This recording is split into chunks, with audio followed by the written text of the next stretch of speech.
And now, the SleepHawk Worldwide Podcast. Here are your hosts, Brandon Staton and Tyler Hansbrough. What's up, everybody? Welcome to SleepHawk Worldwide Podcast. This is Sleep Dog with the Big Hawk.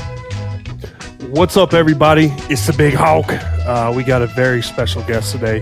One of my all-time favorite Tar Heels. Probably my favorite Tar Heel since I've left college. So I'm excited about this podcast, Sleep, and let's get right into it. Yeah, Luke Maye, man. What an honor, dude. It's cool to have you on, man. Thanks for joining us. Thanks for having me, man. I been wanting to get on this pod for, I guess, 4 years now. You know, I've been waiting for the opportunity, and obviously Tyler was one of my favorite Tar Heels growing up. Watching him win the 09 championship and watching him drop 40 points against Duke as a freshman was pretty special. So big Carolina fan growing up, and happy to be on the pod, man. Looking forward to it. Well, you got some lofty goals, man, if you're aspiring to be on the SleepHawk Worldwide Podcast. So yeah, we'll try not to let you down. I got hair in my mouth. But yeah, no, it's gonna be fun to catch up. You guys both kind of two of my favorite Tar Heels. I peaked in high school. Don't know what you know about my basketball career, but we may or may not get in that a little later. But yeah, we don't really have a whole lot planned in terms of like structure here, which is par for the course. But we'll talk a little bit about the Olympics. They just happened. Talk about some UNC basketball, maybe some UNC football. We were just talking before. Hard to believe that the first football game is like a couple weeks away. So just kind of catch up, see how you've been and what you've been up to. And just kind of go from there. I know a lot of the Carolina fans that listen will really be excited to hear what's going on with Luke Maye. Big Hawk, you want to get it started? Yeah, sure. Luke, just tell us, first of all, I know you're going back to Japan, right? Tell us where you've played and where you're currently playing and when you take off and how you're doing. Yeah. So this will be my sixth year professionally. I started just chasing the NBA dream and was on Exhibit 10 with Milwaukee Bucks. Went to training camp with them, and then did the G League for that first season professionally, and it got hit with COVID, so that was tough into the NBA kind of opportunity there, and then decided to take my talents over. First opportunity was in Italy. Played 1 year in Italy, and then 2 years back-to-back in Spain on two different teams. And then this past year, I started in Istanbul, Turkey, and ended up leaving halfway through the year. I had a little bit of a tough go basketball-wise. Didn't really play a lot. Didn't have a good situation in Turkey, so went to Japan mid-season and played really well, and going back for a full season this year. So see how it goes, man. But still love the game, still enjoying it. Obviously, it's hard being away from family, but get to still play the game and make a little bit of money. So it's been a good go so far. Yeah, and I think as long as you're enjoying it and having fun, obviously making money, you don't want to be going over to Turkey or Istanbul for pro bono work. But I do want to touch on real quick because there's a big difference in international basketball and basketball right now in the U.S. as far as, in my opinion, I think overseas is much more physical. What is your take on that? How does the basketball, let's compare the overseas game compared to what you played in college, how it was. Give us that take. What do you think the differences are? Obviously, you guys play halves in college. Yeah. College plays halves, and I never understood why they play halves and every other league in the world plays quarters. But just explain like the style of play and how it compares to, let's just say, UNC basketball game. Yeah. Well, especially in Europe, for one, a lot of the referees obviously tailor their foul calls more to the natural born players. So as an import, like you get fouled. I mean, they especially if you get fouled by a Spanish guy or a Turkish guy. I mean, the referees will turn an eye, and they won't even look at you. And like you'll ask them if they saw anything, and they won't even listen to you because they think that they can't understand you. Just things like that. So that makes it a lot more physical in itself. And then also just kind of the banging, the everyday grind of kind of just practices 3 hours. I mean, your body just gets beat up. It's just a lot more strenuous on your body because the facilities aren't as nice as in the U.S., especially going to a school like Carolina where we have such great resources. I think that in Europe, the resource where at least the teams I played on weren't as high quality gyms, high quality practice facilities. So it made the games a lot more physical just because you had to grind your way through it. So definitely a grind, but I mean, the fans love you over there and you get in a lot of really cool cities and get to explore the world. But man, it's really physical, man. Yeah, it is a grind. It is physical. And I remember playing in China. I really enjoyed playing basketball in China. It was physical. The fans are great. But, Japan, how are you enjoying that? And you like seeing the cities and hanging out, or are you just more like, do you have time to do that? And how do you like the food as well? It seems to be the question everyone used to ask me. Yeah. Well, I was last year. I was about an hour north by train of Tokyo, so I took the train down to Tokyo every couple days, at least once a week, just because Tokyo is an unbelievable city. A lot of people spoke English, which always is nice in a foreign country, and the food was great. I'm a huge seafood guy, so. They had great salmon, great shrimp. Oh man, great. The sushi was unbelievable. Sushi was really good, but definitely a lot different than Europe, where the competition is not as high, just because you're only allowed 3 Americans per team and only 2 on the court. Where in Europe, in Spain you're only allowed 2 Americans, but in the other countries you can have as many Americans as you want. So just the skill level is a lot higher in Europe. But in Japan, it's not as highest level. But, because there's only 2 Americans, like the Americans get the ball a lot, get to shoot a lot. That was pretty different than Europe, where in Europe you're averaging 10, 11 points is a good game. Whereas in Japan, if you don't score at least 18, 19, then you're struggling. Oh, yeah. So it's a lot different in that sense, just switching your mind. But it's a lot of fun. Yeah, it's fun basketball too. Kind of a little more ISO and requires more from definitely the foreigners. I do have one question. You said in Tokyo they speak a lot of English, so they don't speak a lot of English.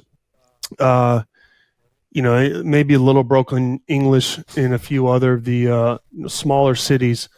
But have you had this experience where when you first got there, you were trying to ask directions or whatever from somebody in Japan and they couldn't speak English?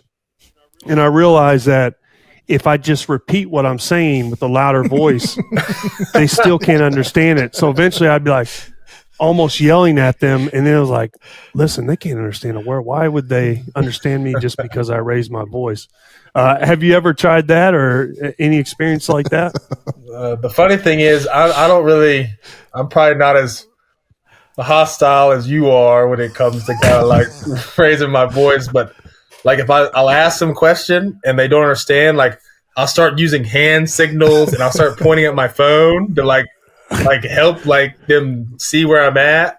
And then like if that doesn't work, like I'll start pointing like to like directions like out like on the street and like and they still like and one thing about Japan, I don't know if it's this way in China, but it wasn't this way in Europe. Like people in Europe, they tried to help you. They tried to but in Japan, like if they don't speak any English, like I'll walk up to somebody and they won't even acknowledge me sometimes. They'll just like keep on walking, like don't even like try to help, and that's just really different from what I'm used to. Yeah, I've definitely encountered that too. But Sleep, go ahead and ask him some questions. I was going to say, like CrowdStrike got me a second ago, so I missed half the story, but we're back. Yeah, dude. So my cultural experience is limited to travels with my in-laws, and we spent 10 days in France, and nobody told me that bonjour doesn't mean hello and goodbye. So I'm like leaving stores and going everywhere and and they say it with like a high pitch, right? They're always like, bonjour, like it's so, and I'm just saying that shit. And every time I walk out of somewhere, somebody's like, these people are idiots. Here's the trick: when you're in a foreign country and you're looking like an idiot, you just say, hey, sorry, I'm from Canada. Instead, they can't quite know the difference.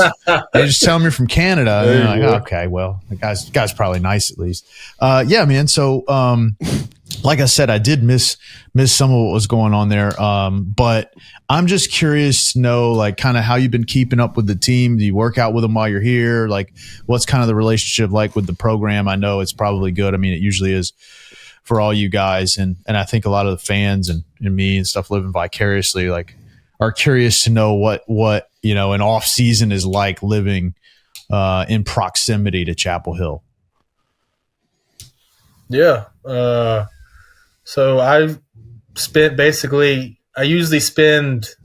got back middle of May from Japan and spent like May and June traveling, seeing family, seeing friends. And then usually after the 4th of July, I spent the last probably 3-4 weeks in Chapel Hill, training, working out with Kenny Williams, Marcus Page, and then also like playing pickup with the guys and practicing with the guys. And Coach Davis has been great, allowing me to practice and kind of work out with those guys and play one-on-one and just really get good run in with the current team. And I get a firsthand look at kind of what we're looking like, which is really cool just because I don't really get to be around them during the year. So, man, it's great. I like the team a lot, man. I think we've got a lot of young guys. We got some transfers in who I think are going to help a lot. And then we have 4 or 5 guys who stuck around, like Jalen Washington, Jalen Withers, obviously RJ being former player of the year. I mean, for him to come back, I mean, I think he's the first one to come back since Tyler. So, I mean, I think he's ACC player of the year. Yeah. Yeah. ACC player of the year. I apologize. Zachy. Yeah. You're good. Yeah. I mean, I think I like our team a lot. Got 2-3 really good freshmen with Drake, Powell, Ian Jackson, and James Brown. So I like our team a lot, man. I think we got a really tough schedule. Coach Davis continues to put those guys through the gauntlet. Yeah. I mean, I thought we played some tough games when I was in school, but, man, those guys are playing in MSG. They're playing in Maui. They're going to Kansas this year. I mean, that's next level. Yeah. So, they got some big ones on the schedule. Yeah, it's a big-time schedule. One other question. Yeah, Fall Gallon ain't going to be easy. Yeah, that's going to be a fun one to put on a calendar. One other question I had, well, I mean, really, I've obviously talked to Tyler a lot about this, but you're another, I think, great example of someone that could have profited a lot in the NIL thing. I'm just curious, you don't have to go down a rabbit hole or anything like that on it, because it's obviously like and you have this other unique experience where obviously, Drake was able to do that. So I'm just curious your thoughts on, I don't know, maybe just more the NIL in general. Like I ask Tyler sometimes how it maybe has the ability to influence the locker room, right? I mean, playing time was, probably the biggest thing when, before the NIL era. And now, you kind of add money into it and stuff like that. I don't know. Just curious your thoughts on good, bad. Otherwise, it doesn't have to be a hard line stance. Just where you're at on it. No, I mean, I think that's the $1 million question nowadays, on kind of everybody, what they think they should do with NIL. Yep. Should they change it? Obviously, like, how does it affect like the makeup of teams? But I mean, I think obviously I wish that I could have kind of experienced some of that, going back to NIL, man, I think it's great the guys are getting paid for kind of their play, and obviously I think there needs to be some restrictions on who gets paid, how much. I think there should be maybe kind of a template on if you make these achievements, you get this amount of money, and kind of go from there. I think that maybe would help with kind of just because right now it's just a wild, wild west with some dudes getting a certain amount and maybe they don't deserve it, and other dudes getting way underpaid. But I don't know. I just obviously like having not gone through it. I think I don't even know like if I would have gotten the type of money that these guys are getting, if I would have worked as hard, or if I would have really kind of improved as much as I did because I was making this money. Because I don't know. I feel like some days, like when I was at practice, like I would see certain players not practice very well, and then like they just roll back to the locker room, get their food, and head home. You know, it's just not really like they don't really still have that chip on their shoulder as maybe some of the earlier generations had. You know, so I mean, everybody can view it differently, but I definitely think I saw it with my brother, kind of getting some money for kind of his performance and kind of how that kind of swayed what happened with him. And I mean, I don't know. There's a lot of people in their ears nowadays. So I kind of wish I would have been in this era, but I'm also glad that I'm not, because there's so many outside distractions, as Coach Davis says, that I don't know if it's positive at the end of the day. That's a good point. Yeah, I agree with you, Luke. I think a little bit of the chemistry and also with the guys that just transfer in or out, it's changed a little bit. And the one thing I don't like about the NIL era in particular is it puts too much emphasis on money. I think there's a lot of value in college outside of money. And the coaching is a big deal in college. And I think the transfer portal allows too many kids to not get the good quality coaching that they used to get. I think there's something to be said about having discipline and not having coaches have to worry about upsetting somebody and then automatically just hitting the transfer portal. I think just leaving is, I don't ever think that's a good situation, but I understand everybody's situation is a little bit different. Yeah. I think everyone should have the opportunity to transfer. I just wish a lot of people had a better reason and didn't just look to an excuse or an outlet instead of just working on your game and grinding away, kind of like you did back in the day. One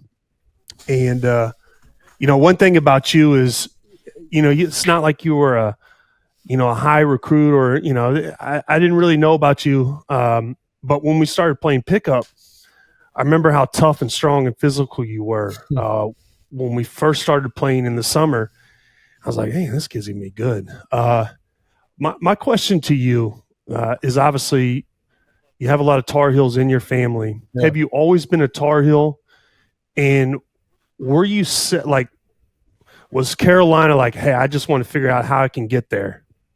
Yeah. I mean, it's a great question, and I love answering it because it's pretty cool, like kind of how it all worked out, But I obviously was recruited and had a lot of offers from mid-major schools and had like 2 or 3 ACC schools like Clemson and NC State and Notre Dame, and really good schools. But I obviously grew up. My mom went to Carolina. My dad went to Carolina.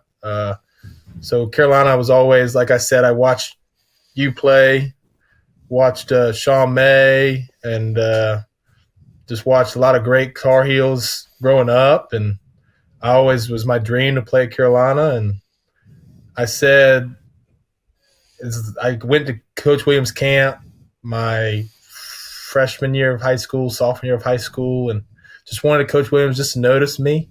But if he didn't, I knew I had a chance to play in college at a really good school and have good education. And then my sophomore year of high school, Coach Williams was just in the gym one day and down in, I remember, South Carolina, and he popped in and just, I guess, remember me from camp and watched a game or two. And he said to me and my dad after, he's like, hey, just be patient. Like, just see how it goes with your recruitment. But obviously think Luke's a great player and we might have a spot for him. And that meant a lot to me. And then it kind of worked out where the recruitment continued and I got better, and they didn't have a scholarship available, but I wanted to play at the highest level, wanted to play in the NBA, and I felt like I was a hometown kid from North Carolina, so going to Carolina would be a dream. And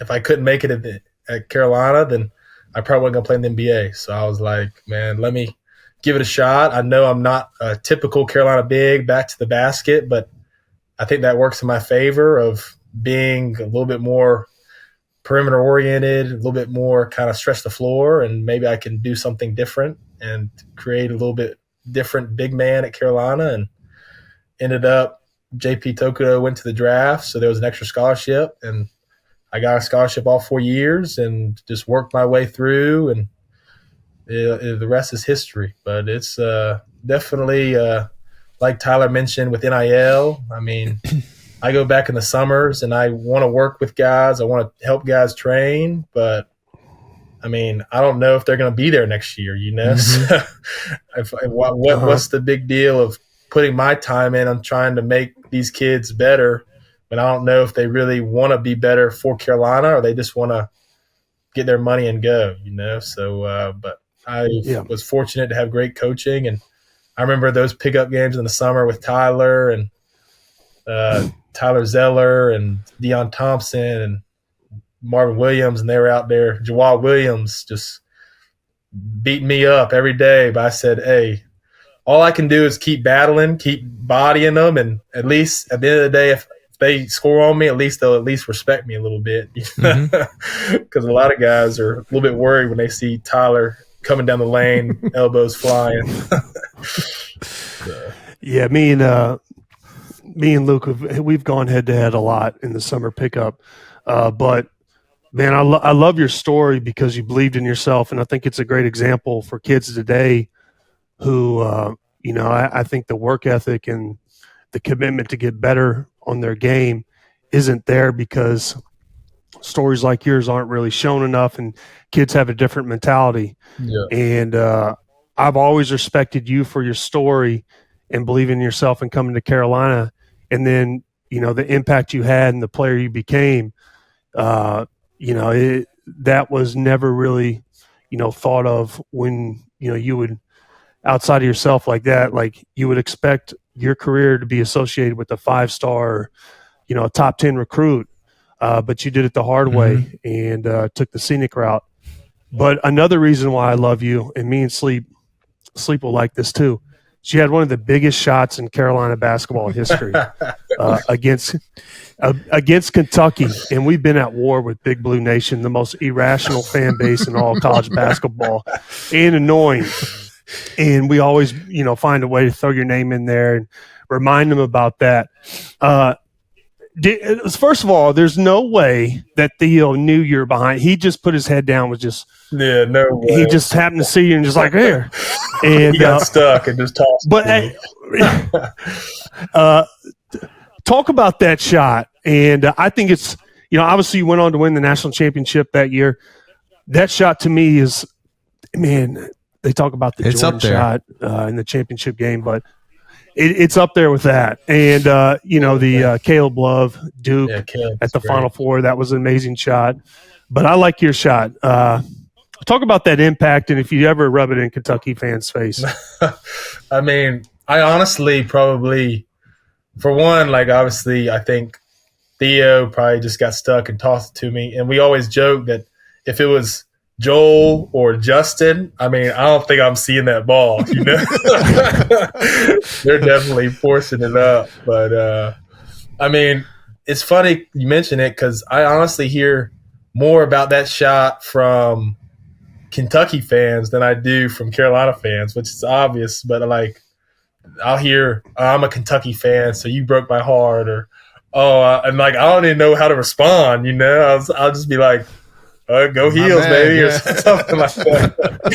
But and then I'll have Tar Heel fans be like, "Oh, I remember that shot against Kentucky. Like, I remember exactly where I was." And I mean, that's pretty cool to kind of hear. And I will say, like, Jordan's shot was in the national championship, which I mean, obviously is way, way bigger than the Elite Eight. But the fact that I made the shot and then we won the championship the same year after we lost the year before, I think, again, makes a really cool story, And I've been very fortunate to have great coaches and great players around me to help me out. But I mean, yeah, it's hilarious to kind of hear Kentucky fans come up to me and be like, "I'm a huge Kentucky fan, but I know who you are because you broke my heart." So it's pretty funny.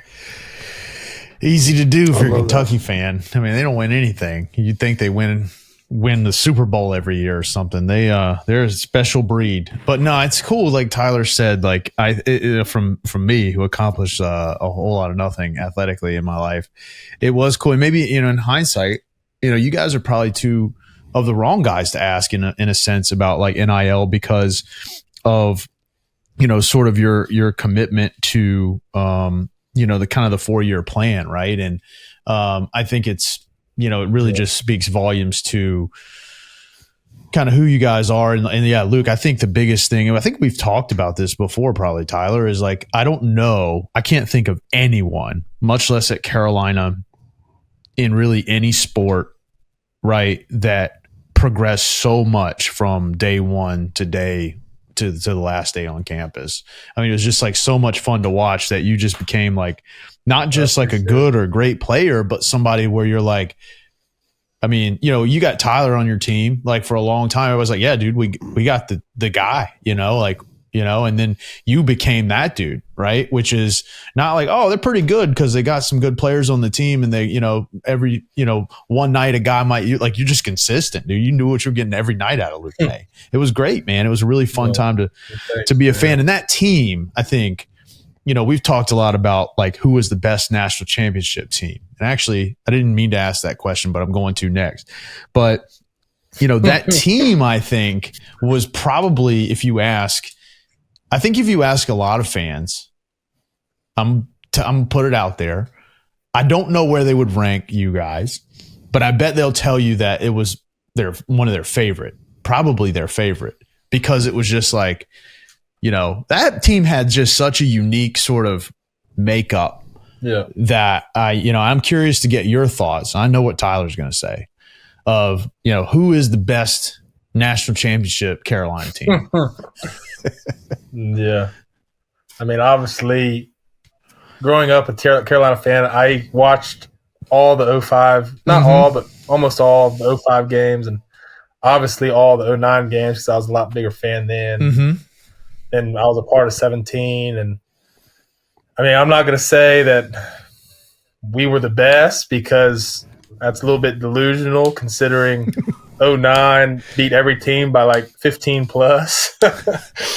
And then 05 had 5 NBA guys and was really talented. But I do think I agree with you in the fact that it might be some people's favorite team just because of how we lost the year before.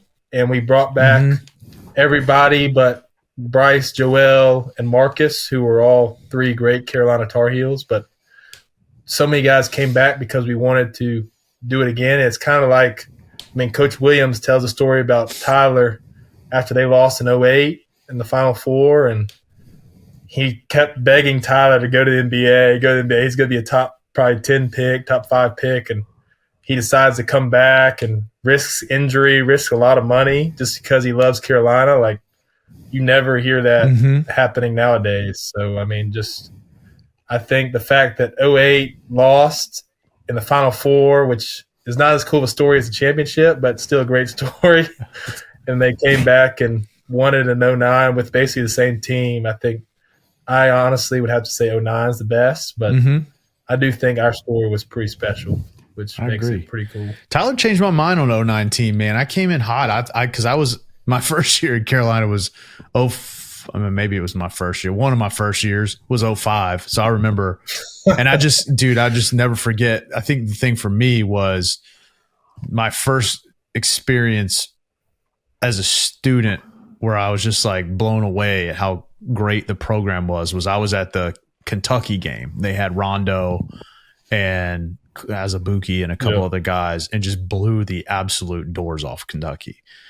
And that was like, you know, they were good. And so I came in and Tyler was like, dude, I don't know. Check the stats, man. You're delusional. And yeah, I went and looked and I was like, yeah, actually, because I was there in 09 too. But yeah, I mean, that 09 team, those are great teams. And it's just, I don't know, man, it's just hard to pick, you know. Every team has its own story, right? So it's been really fun to watch. Tyler, I got some just general questions. You got anything else on Carolina? No, that's good with me. All Go right. ahead and unload. So I'm pretty the all set Olympics on my just stuff. ended, Luke. And it's a question we've been asking ourselves, like our SleepHawk worldwide philosophy here is the Olympics would be a hell of a lot better if they just let a regular person participate so you could just see kind of how good some of these people are, right? And I think sometimes, right, you see some of those races and you're like, maybe they did because you got like, I was watching the 200 or something, like 100. And dude, there's one guy in the back and I'm like, dude, how did he wind up here? He ain't even on the TV screen anymore. I'd be thinking the same thing. Yeah. Sometimes. You know? So my question is, what sport besides basketball do you think you could be an Olympian in? And again, like, I mean, look, you got somebody gonna ask me that question. Like, I got to answer it. Like, hello, none. But, you know, just if you were like, yeah, dude, I think I could theoretically, if I trained for it, be an Olympian in X. I've always said, and obviously, I mean, it would be next level training that I'd have to do. But I've always said I think I'd be pretty good at handball. I mean, you know, just very physical sport. Very, you're able to use your arms, and my feet are never very good. So I mean, I definitely think I'm out on like soccer and all those sports using the feet. But I think handball, throwing, catching. I mean, I've always been pretty good hand-eye, and I think handball would be a good sport that I've always thought I'd be pretty good at. Just never really tried. But I have to train, probably learn the rules as well. Yeah, exactly what it is. Yeah, that's I was trying to think of. Yeah, I couldn't remember. Like, I didn't even realize that when I said it, but the shooting was an Olympic sport. And then you had that guy won the silver medal. It just looked like he accidentally showed up there and put his hand in his pocket, and the people had all that gear on and stuff. Yeah, and the break dancing. I mean, I've never heard of that. Me either. You know, they said, I just read today that they're not bringing it back in LA. There goes your chance, Tyler. All that training and players is gone to waste. That would be a challenge. Yeah. I'm a big Dance Dance Revolution guy, so if they had that, maybe, but not break dancing. Oh, dude. I saw they're adding flag football. I mean, how are these other countries going to compete in flag football when we have the only true football in the U.S.? No joke. I mean, I thought pickleball. That's interesting. Tyler's all on the pickleball train. I feel like pickleball. I went to one of Tyler's tournaments, and I was like, this is actually pretty cool. Are you wearing a copper fit? They're working on it. Tyler? It's I was going to ask. You guys trying to work on my compression here, buddy. Oh, yeah, you guys, tennis elbow is no joke. Kobe. You shake somebody's hands, they'll bring you to your knees. But now sleep. It didn't make. They denied it for this Olympics. Yeah, still working on it. So I hope it's in LA. I would love to see it. I hesitate to ask you this one because you probably get asked about it all the time. And maybe you're sick of it. But how are things going with Drake? And, you know, how much do you guys chat about what's going on? And I'll preface that by saying that, unfortunately, one of my life's, you know, just misfortunes is I've grown up a Washington Commanders football team, whatever you want to call them, fan. And, dude, obviously I love Sam. And when it became obvious that they were going to, you know, change directions and they passed on Drake, I was not happy about it. But I was happy about it for what Tyler's about to say, which is, yo, if you get drafted by Washington, man, you're just doomed. So it was a blessing and a curse, man. Like, I really wanted Drake on my favorite team, but then I know better than that. Don't want that for him. It was a selfish reason. But yeah, just curious on how things are going for him. And, I guess from your perspective, what it's like to have your little brother be one of the top quarterbacks in the NFL or picks. Yeah. Well, obviously, as resident of North Carolina, my family obviously wanted him closer in Washington as well. A little bit easier to get to all the home games. But he's doing well. Obviously, their roster isn't very strong up there in New England. They were like 3-14 last year, so he's got a lot of work to do on the people around him, and he's got to play really well to help those guys. But he likes Foxborough. It's a great sports town. Obviously, Boston with the Red Sox and Celtics just winning a championship, and Patriots have such great history. So great fan base. If you're playing well, you need to play well in order to kind of get the fans behind you. But I think right now the biggest thing that he's struggling with is, I think, just kind of being 21, and kind of being in a new city with a lot of expectation. And he's got a girlfriend since like the 8th grade, so long time. And they've kind of been high school sweethearts. And so she's got one more semester, so he'll be up there for this season by himself. My parents will be up there some, and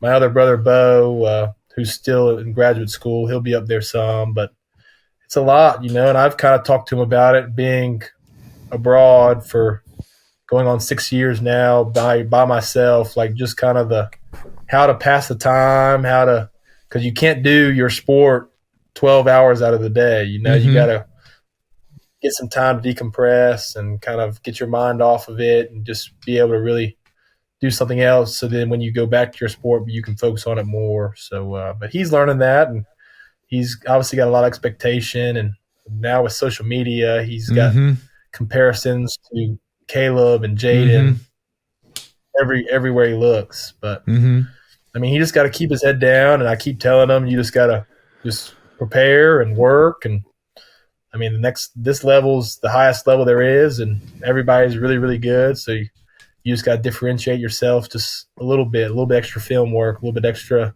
kind of studying. But he's doing well. I mean, got a long way to go, but it's interesting to hear his take on kind of the whole situation. So. Well, if he gets too bored, we'll bring him on the podcast. Me and Tyler go up there. What are you saying, Tyler? And listen, he's got Boston, the Patriot fans, they've been spoiled at the quarterback position for a little bit. I want to touch on Bo real quick because I know you guys grind away in the weight room down at the Smith Center. Yeah, and I occasionally run into Bo.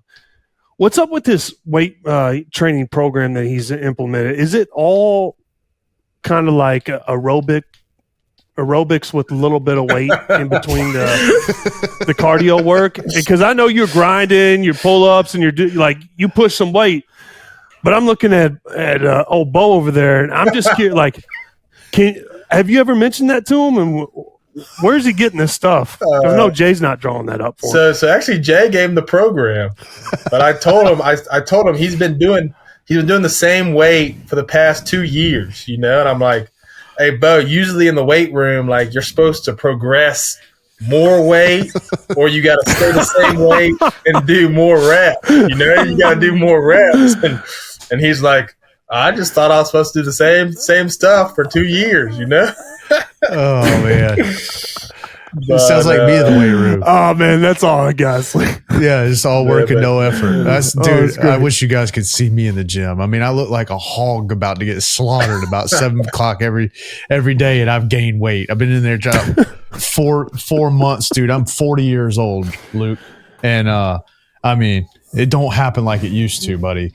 I peaked. I think I said this already in high school, and my fat ass, dude, I cannot get it off of there. The one thing I wanted to say, like, if I was Drake, you know what I would do? Come back to that real quick. Get the first pitch at a Red Sox game and just launch one into the bleachers, and just have everybody freaking out, Just go throw the first pitch and just throw it up in the mezzanine. They're like, oh, shit, man. This guy brought Silent Bar. Anyway. X or Instagram immediately. That'd be hilarious. Oh man. Anyway, all right. I'm gonna get you out of here on this one, dude. We do it with everybody.